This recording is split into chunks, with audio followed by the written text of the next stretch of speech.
Welcome to A Perfect Game. We're going to show you guys puzzles, replays, tournament reviews, demonstrations as well that can display highlights and lowlights that can be the difference from a top and an X3 drop. Technical play is needed for success, and if you play your cards right, you too can play a perfect game. Now, if you guys want to get better at the game, get your first invite or top a premier event, hitting the subscribe button is the first step. In this episode of A Perfect Game, we're going to show you a reenactment between two decks, Marincess and Duelists, from the point of view of a Marincess player, the one that lost this match. Now, in this reenactment, this is the current situation. Golden Lord on the board, in defense mode. Sleepy Maiden also has 25 defense. So you can see there that the Golden Lord cannot beat over the Sleepy Maiden. Now, we also see Tikaboo on the board that's impeding the Marincess player from actually advancing their game state.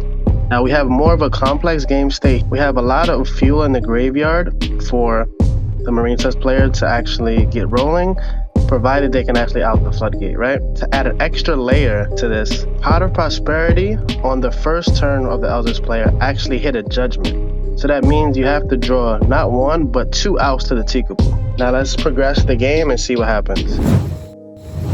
So now, as you see, the second Twin Twister was drawn. These are these tiny but very intricate and important details. Is this the time for you to actually go off and to utilize both twins? That's option A, is to pass and try to wait for something else. Maybe you play a Harpy's Feather Duster. Maybe you want to get a third twin. That's an option as well. You know you're playing at least one judgment, and you can theoretically assume that they may actually have double Tikaboo. They did Pot of Extravagance as well. What happens is the Twin Twister was not set. The Desires was never used, likely to not want to banish outs in the deck. So the Eldritch player actually gets to their copy of the Golden Lord. In this type of situation against Eldritch, you pretty much know that all the Eldritch player is waiting for is the second copy of the Lord in order to get rid of the Tikaboo. The Eldritch player will go and they will use their second copy of Golden Lord and target the Sleepy Maiden and try to send it to the graveyard. The Eldritch player is going to send Tikaboo to summon out the Golden Lord. Now this, of course, is legal, since Golden Lord in his card text does not have to actually summon itself out. The wording on the card, it adds it to hand, and then you can like summon it to the field.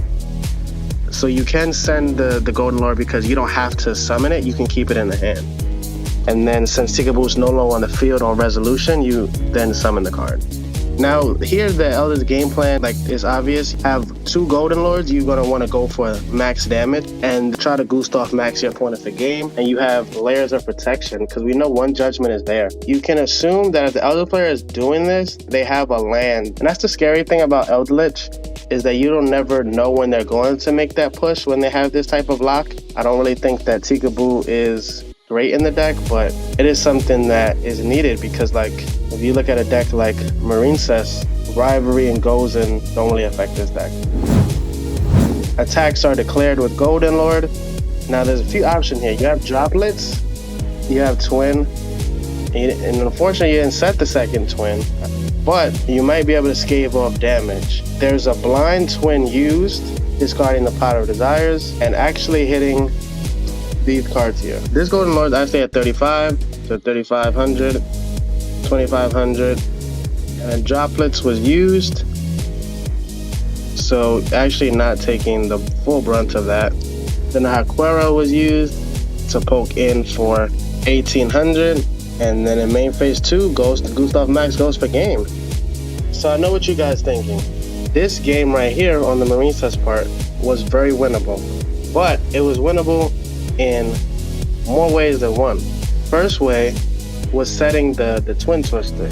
The second Twin Twister, yeah, it locks the zones, but you never know when that crucial moment is coming from the Eldritch player, nor what card they'll target to try to advance their game state and actually go for game, as well as how many Solemn or Disruption cards that they have. Also, still, even while not setting the Twin, it was still very possible to win, because if you look at 35 plus 25 plus 1,800, that's not 8k worth of damage. So the Droplets could just be used on the Gustav Max to actually just negate that effect. And then if you actually show the rest of the cards in hand and on board, you see here that they actually did have a second Tikaboo, but the game here, by setting the twin, you have a chance to snipe the second Tikaboo.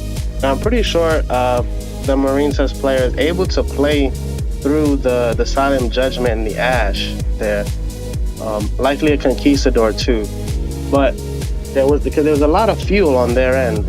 So this is the thing with those minute decisions, what card to droplet. You know, there's a little bit of luck in twin hitting both the like sort of omni-negate counter traps. Obviously, like what card you're dropletting and when you're dropletting. Those type of small technical plays matter.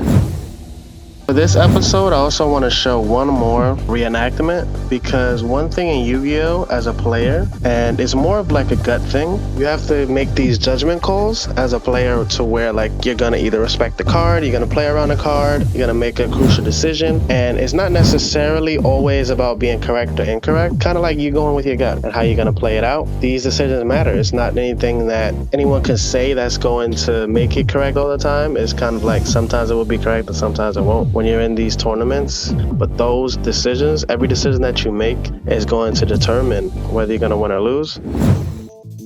So in this game state here, player A has set up a board, a coral triangle with magic deflector, Marincess wave. They have not used dive and they have not used spring girl. The abyss shark was ashed earlier in the turn. Since the spring girl and the dive wasn't used, they can go up into an argonaut or into a toad. If you go up into an argonaut and a toad, and the opponent has Nibiru, then the only thing you have is actually the magic deflector. This player chose to pass on just the magic deflector and the wave. Not a Punk Adventure player goes.